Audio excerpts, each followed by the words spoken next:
So if you invest 100 million or more than $100 million, which is readily done in a company, you're not going to get a good return.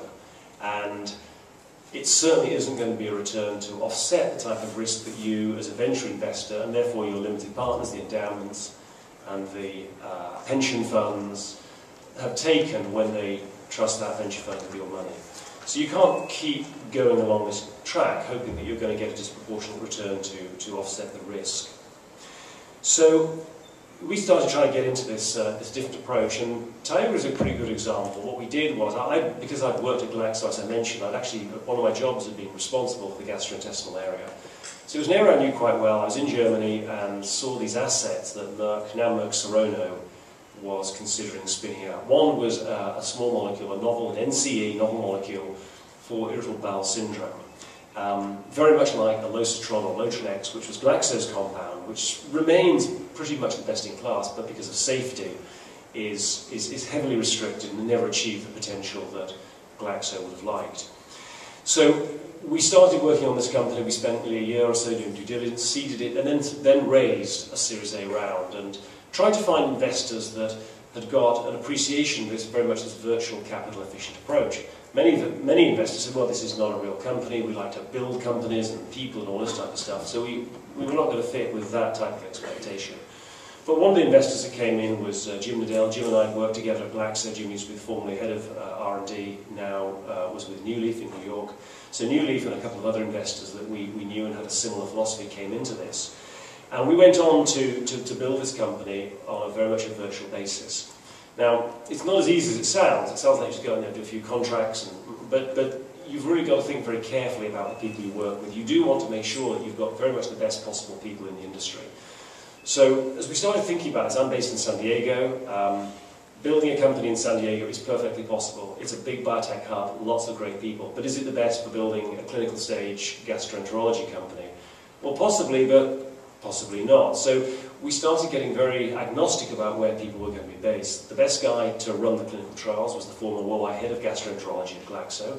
He was out on the East Coast, had a team out there, did not want to sell his house, move away from the East Coast to San Diego. So I said to him, fine, stay there, keep your team, many of whom are Glaxo people. So we have the entire clinical team, none of whom are employed, by the way. This is all on a contracted outsourced basis.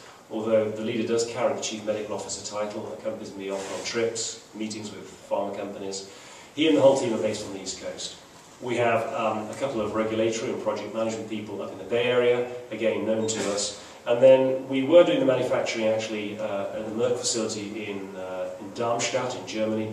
We did relocate that last year to the US, and so we're now doing all API and finished product tableting is being done in the US. Again, all outsourced. All assays, stability, everything, all the experts we use, all outsourced, but people we know and trust. So with just 2 people, actually, we just hired another person, so we just jacked up the size of the company by 50%. We do have a very small fixed employee base. The company uses the offices of Forward Ventures, the servers, the computer systems, the financial infrastructure, all of that. And so it really is a company that has got a minimal amount of fixed cost. Everything is variable. That was particularly important when we came to, and so we've achieved a lot with this as well, because we did a phase 2 trial. Actually, it was a phase 2A when we picked it up for Lynn, a little bit earlier.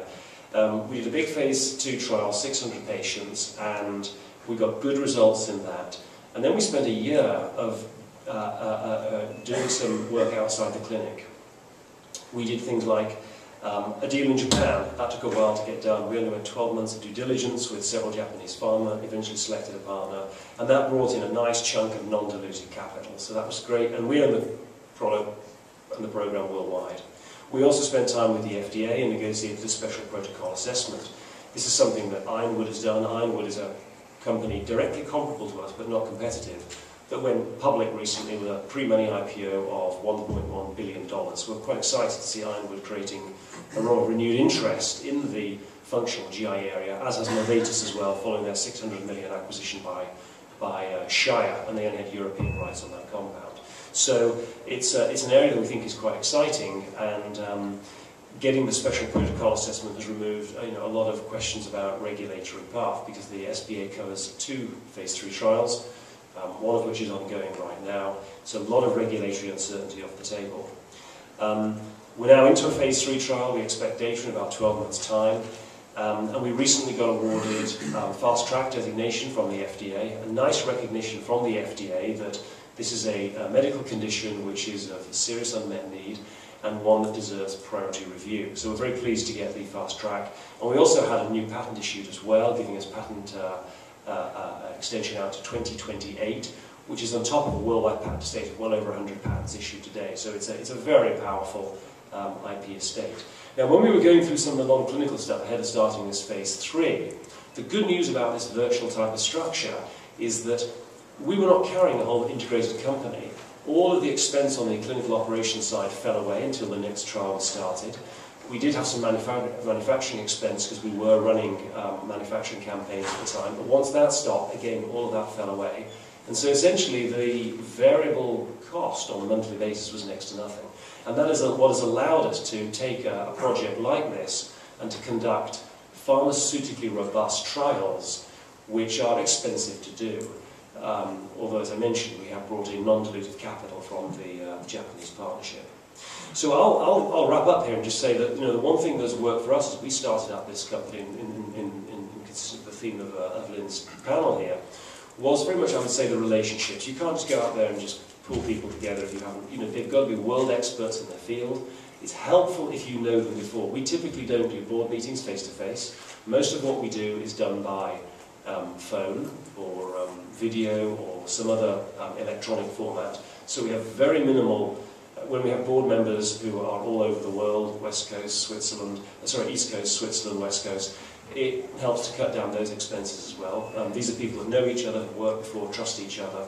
And so everything is consistent, whether it be the way in which we run the company operationally, whether we run the board, very much consistent with a capital-efficient company where practically 95% plus of every dollar that we take from dilutive or non-dilutive sources goes into the development of the technology, the clinical data, and the intellectual property.